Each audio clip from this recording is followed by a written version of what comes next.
Hello everyone, I am Varna here and today I am going to take upon the properties of amino acids. So, how is amino acid important? Amino acids, they are the basic structure of proteins. Proteins, the primary structure, it is composed of the repeating units of amino acids. Amino acids are arranged in a particular sequence and they form the corresponding proteins. So, it is important in the formation of proteins. It is a primary structure of the proteins.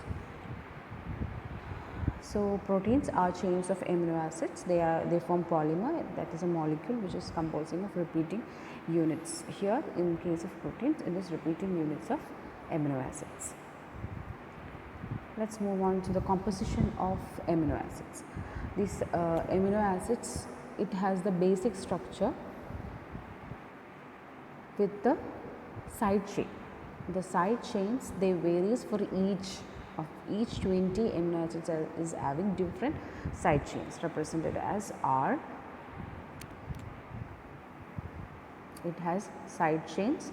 Each amino acid has different side chains, and in aqueous solution, this amino acid can ionize into amino group and carboxy group. Amino group and carboxy group.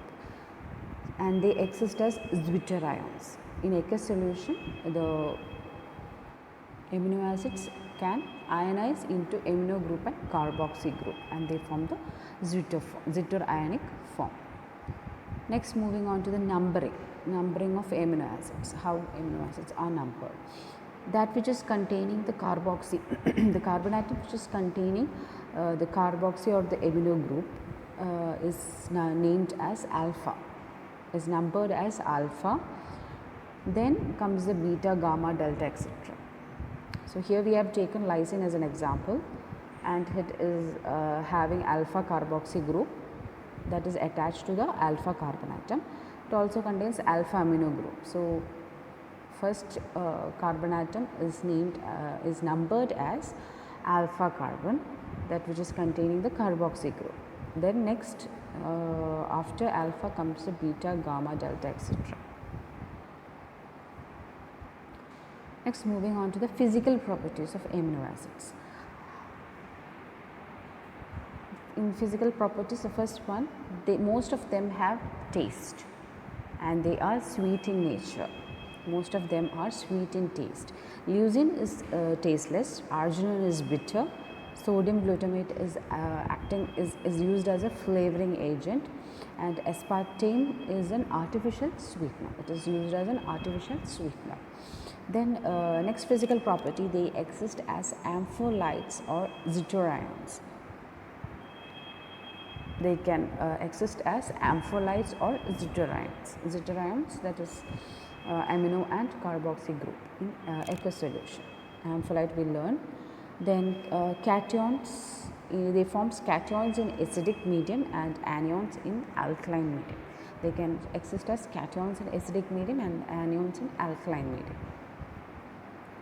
Next property, they are optically active except glycine. Most of the amino acids are optically active except glycine. They exist in D and L form. The L forms are natural amino acids, whereas D forms, they are the major constituents of various antibiotics. Antibiotics include acetomycin, valinomycin, etc. You all know what is optically active. Optical activity mirror image forms products with reference to the alpha atom is called as D and L isomers. The L amino acids occurs in nature, so they are natural amino acids and therefore called as natural amino acids. The D amino acids are seen in small amounts in various other microorganisms and as a constituent of certain antibiotics. Antibiotics like acetomycin and vancomycin.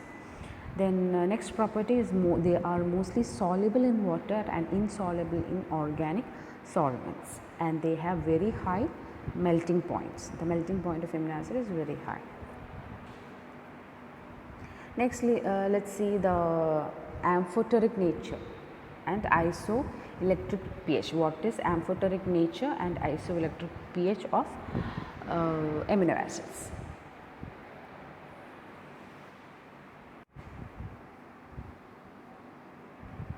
So first let's see what is amphoteric nature. The amino group and the carboxy group of the amino acids are ionizable. So depending upon the pH of the solution, these groups can exist as proton donor or as proton acceptor. So this property is called as amphoteric. So most of the amino acids are ampholites. So one of the physical property was they were ampholites, that is they exist a amphoteric nature, that is the amino group and the carboxy group, they can exist up as proton donor or as proton acceptor depending upon the pH of the solution. So this property is called as amphoteric nature. Therefore amino acids are ampholites. Amino acids can exist as ampholites or deuterions. So next let's see what is isoelectric pH. The pH at which the molecules carry no net charge is known as isoelectric pH or isoelectric point. So that is a definition for isoelectric pH. The pH at which the molecules carry no net charge. The charge of the molecule is 0. No net charge is known as isoelectric pH or isoelectric point.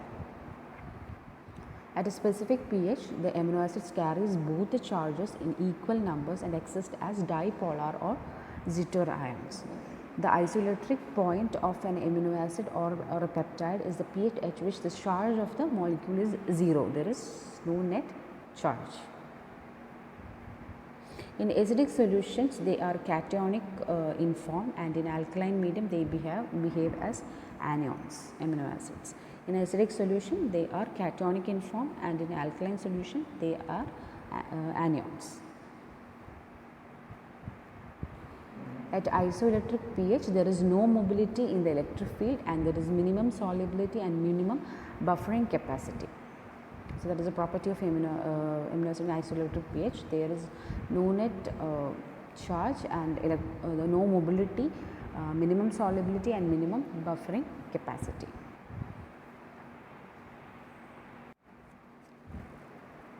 If the pH is less than isoelectric pH, the amino acid is positive, that is deprotonated, and if the pH is more than isoelectric pH, the amino acid is negative, that is deprotonated. Next, let's see how we can calculate the isoelectric pH. The isoelectric point of an amino acid or peptide is the pH at which the charge of the molecule is 0, that is no net charge.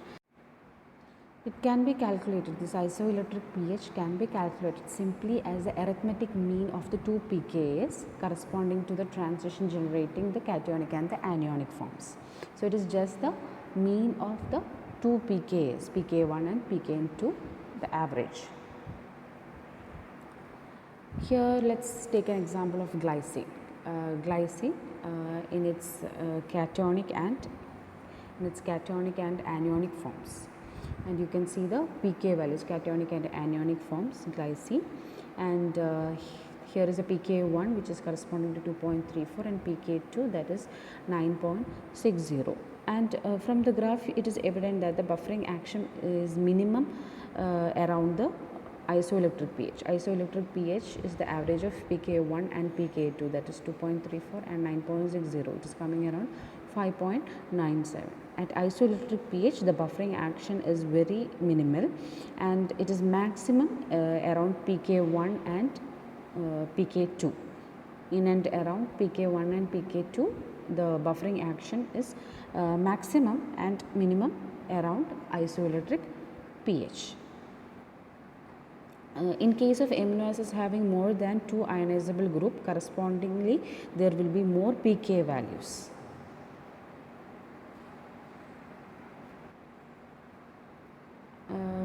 How to calculate the isoelectric pH? Same example, that is the glycine. It is the isoelectric pH is the arithmetic mean of the two pKs. Take glycine as an example. It has only two ionizable groups. The transition from low to high pH would be like as shown. Then The isoelectric pH is 2.34 plus 9.60 pK1 plus pK2, the mean, that is coming around 5.97.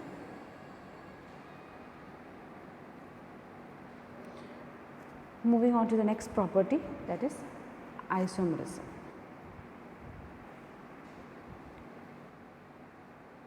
Due to the presence of asymmetric carbon atom, amino acids exhibit two types of isomerism, that is stereoisomerism and optical isomerism. Glycine is optically inactive. Glycine is the one which is optically inactive. Except glycine, all other are optically active. There is no asymmetric carbon atom in the structure of glycine.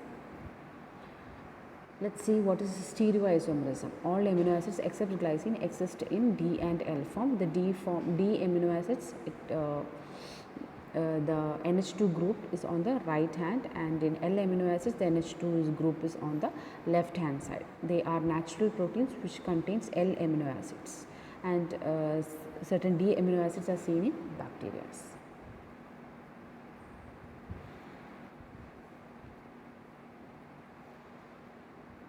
You can see in L group the NH3 group is on the left, and here on the D it is on the right side.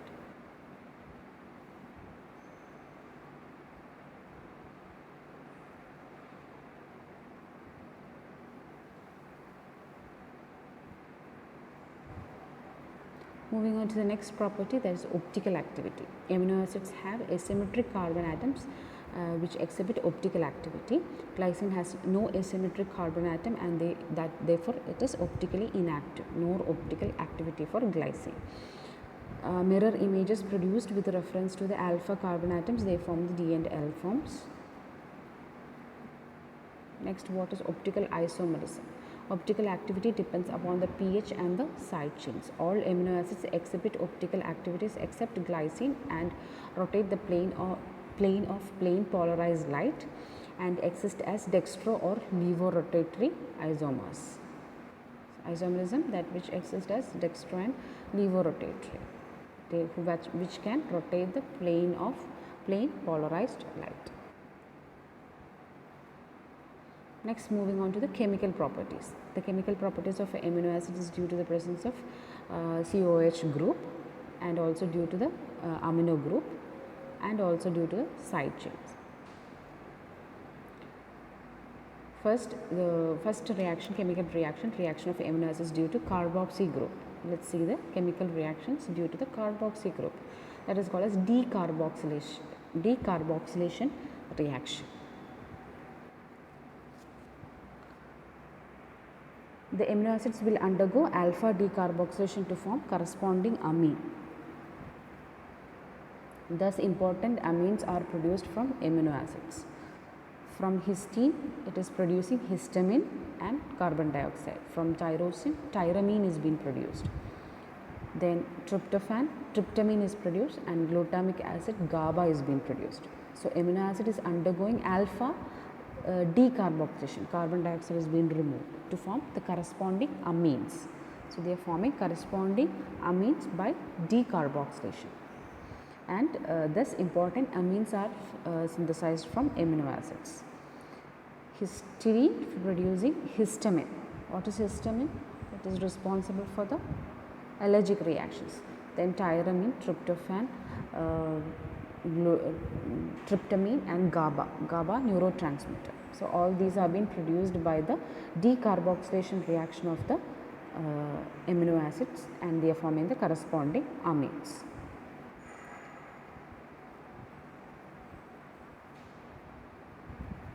Here histamine production from histamine, removal of carbon dioxide by the enzyme histidine decarboxylase enzyme. One carbon dioxide is removed, decarboxylation.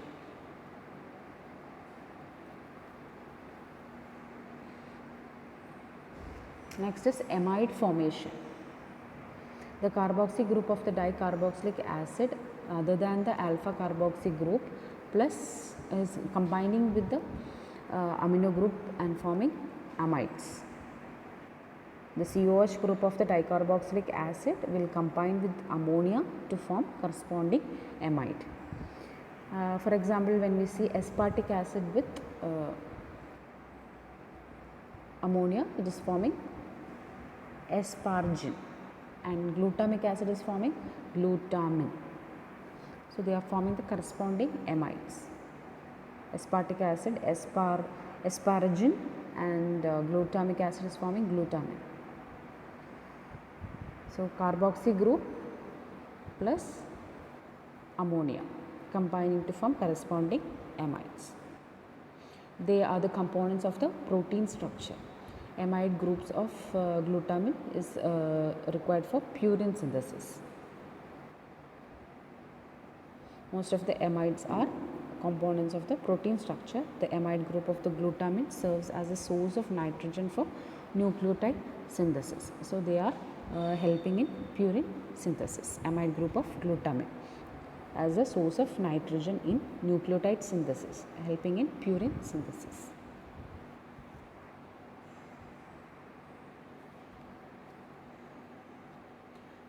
Glutamate getting converted into alpha glutamyl phosphate by the glutamin synthase enzyme by utilizing ATP, and then it is getting converted into glutamin, that is getting converted into glutamin by the same enzyme.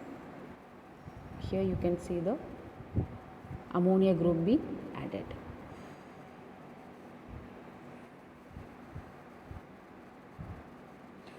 Next set of reaction is due to the amino group, reactions to the amino group, that is transamination reaction. First one, due to the amino group, this transamination reaction.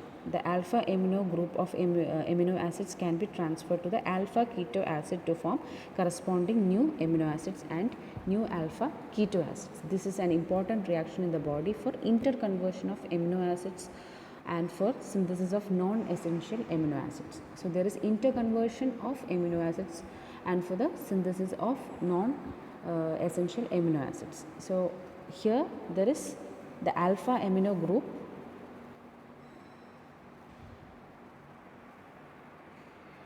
The alpha amino group of the amino acid is transferred to the alpha keto acids to form the corresponding new amino acid and new alpha keto acids.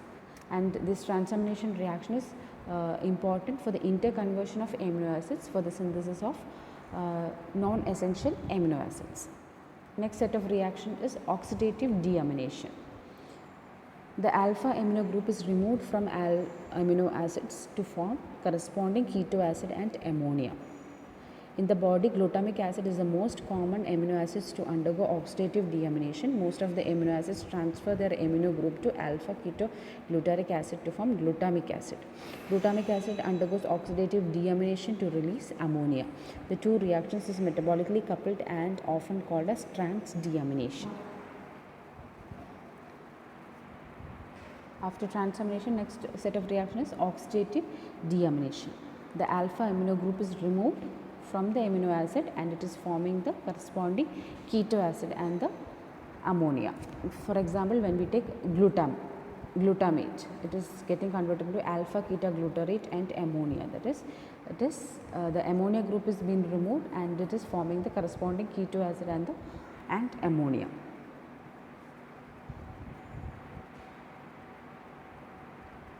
Glutamic acid is the most common amino acid which undergoes oxidative deamination.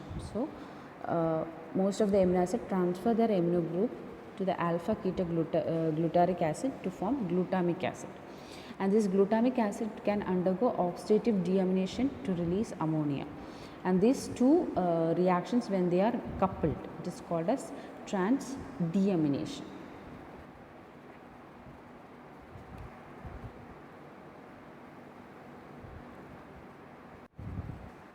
So in transamination reaction, the alpha amino acid can be interconverted into corresponding keto acid, and the alpha keto acid is converted into amino acid.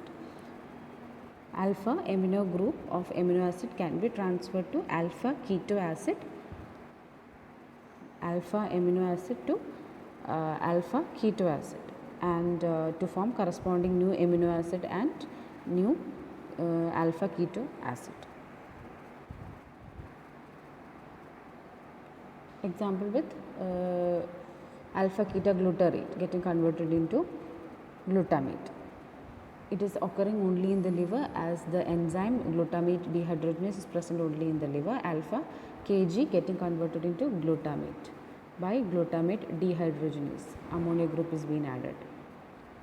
This is oxidative deamination reaction.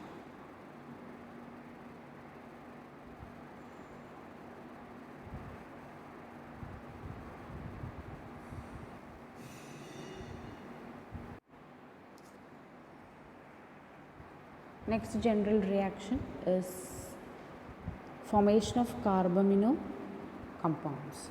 Formation of carbamino compounds. Carbon dioxide adds to the alpha amino group of amino acids to form carbamino compounds. Carbon dioxide adding to the alpha amino group of the amino acids to form carbamino compounds. The reaction occurs at alkaline pH and serves as a mechanism for the transport of carbon dioxide from tissue towards the lung by the hemoglobin.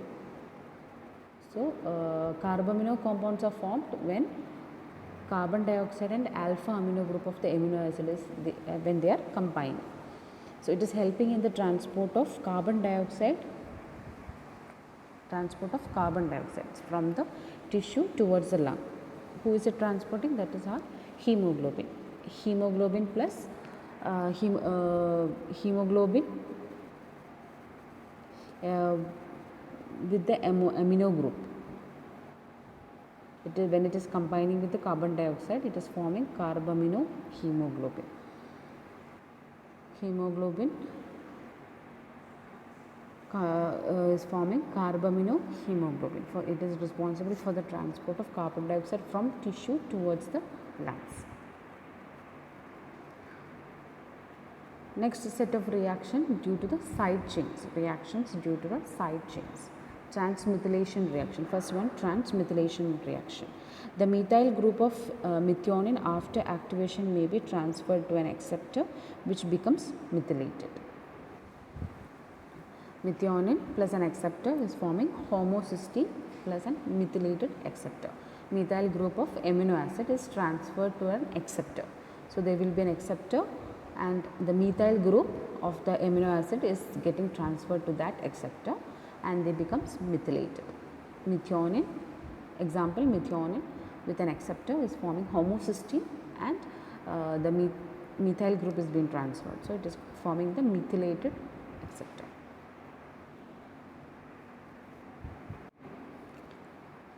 Next reaction is ester formation by the OH group. Ester formation by the OH group. The hydroxy amino acids can form esters with phosphoric acid. In this manner, the serine and threonine residues of the proteins are involved in the formation of phosphoproteins. Similarly, these hydroxy groups can form O glycosidic bonds with carbohydrate residues to form glycoproteins. So, in ester formation, the hydroxy amino acids can form esters with the phosphoric acid, and it is forming phosphoproteins and glycoproteins. Phosphoproteins, they are synthesized by the esterification of serine and threonine residues of the protein with phosphoric acid. Serine and threonine with phosphoric acid, they are forming phosphoproteins, and glycoproteins, that is the hydroxy group of the glycosidic linkage with the carbohydrate residues. Carbohydrates plus the hydroxy group, they are forming the glycoproteins. Hydroxy group forms O glycosidic linkage with carbohydrate residue to form glycoproteins. So, in ester formation, it can either form phosphoproteins or glycoproteins. Glycoproteins with the carbohydrates and phosphoproteins with phosphoric acid with serine and threonine. Serine threonine residues of proteins involved in the formation of phosphoproteins, and the hydroxy group can form O glycosidic bond with the carbohydrate residue to form glycoproteins.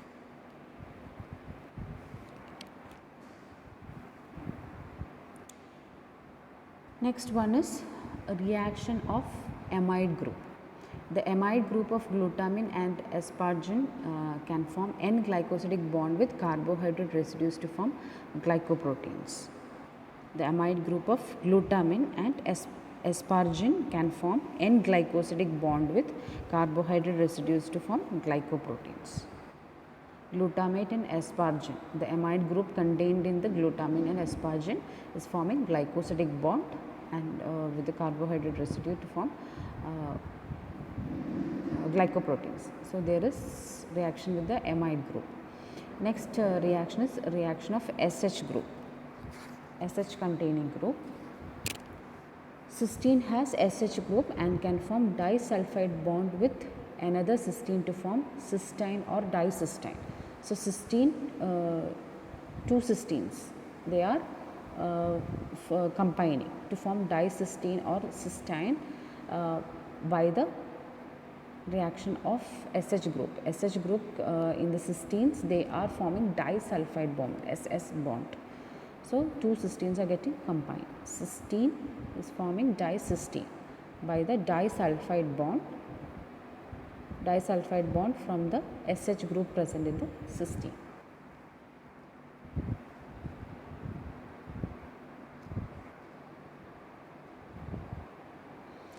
Next is peptide bonds. What is peptide bonds? Primary structure of proteins, as we all know, that is composed of amino acids. So, these peptide bonds is found between the amino acids in the primary structure of the proteins. Amino acids, they are bound with the peptide bonds. Alpha carboxy group of one amino acid and alpha amino group of another amino acid is combining to form the peptide bond.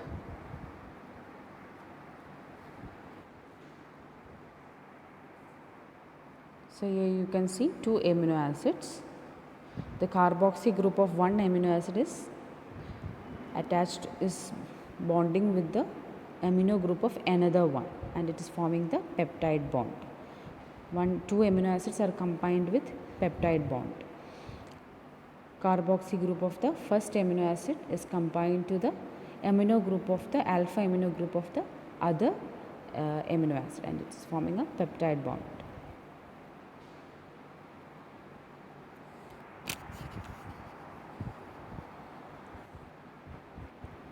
So, in proteins, they are held together with the peptide bonds. They are two amino acids are combined with the peptide bonds. So, one end will be having the amino terminal, other end will be having the carboxy terminal. Everywhere you can see the peptide bonds, carboxy group with the amino group, carboxy to the amino group.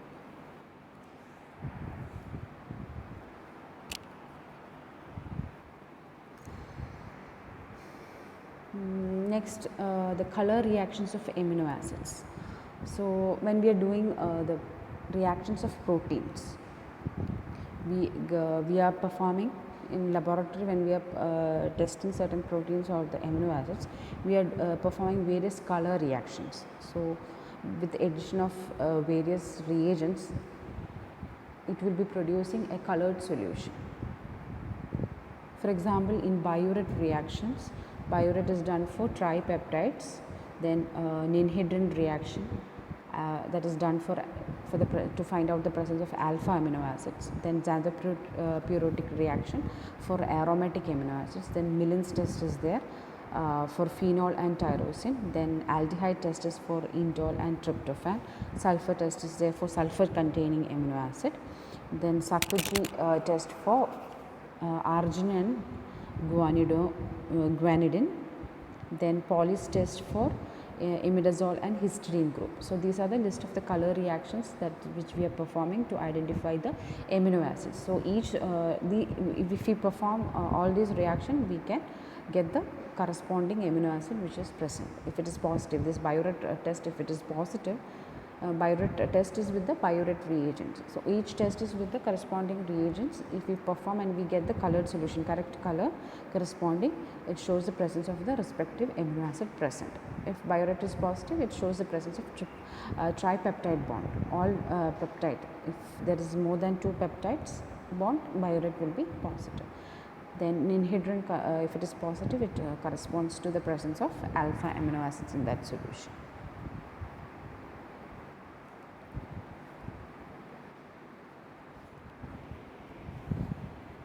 Biuret reaction, it is like cupric ions in alkaline medium forms violet color with peptide bonds of the nitrogen, and it requires at least 2 peptide bonds. If it is more than 2, it will give a positive biuret.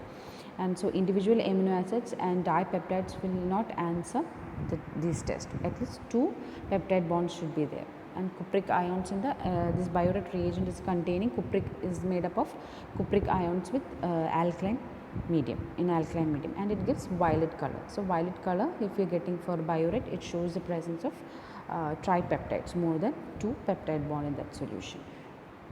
And this reaction is used for the quantitative estimation also. Biuret test is for the quantitative estimation of proteins. Proteins, when you quantitatively estimate how much amount of protein is present, it is by the biuret method, color intensity, depending upon how much violet color you are getting, depending upon that color intensity, you can say so much amount of protein is present. And there are various other color reactions used to detect the presence of various amino acids in biological fluids, like this ninhydrin, xanthoprotic, Millen's test. All these are corresponding to certain amino acid present.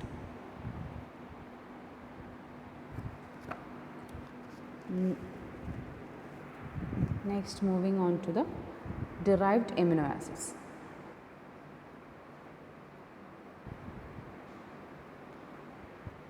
Derived amino acids: GABA, dopamine, GABApeptin, histamine, thyroxine, cycloserine, azathioprine, histidine residues, ornithine and citrulline. They are all derived from amino acids. GABA from glutamic acid, then dopamine from tyrosine, then histamine from histidine, thyroxine from tyrosine, serine will give you azathioprine or cycloserine, then histidine will give histidine is giving the histidine residues, and arginine gives you this ornithine or citrulline. So they are all derived from these amino acids. They are the derivatives of the amino acids. And this GABA, you know, it is a neurotransmitter. Then analog GABApeptin, it relieves pain, it is a pain reliever. Then histamine, it is responsible, it is synthesized from histidine, histamine from histidine, and it is responsible for the allergic reaction, allergic mediator. Then thyroxine, that is a thyroid hormone. Then all those have a clinical importance. Histidine is a protein buffer. Then ornithine, citrulline, you will be seeing in urea cycle. Okay. That's it. Thank you.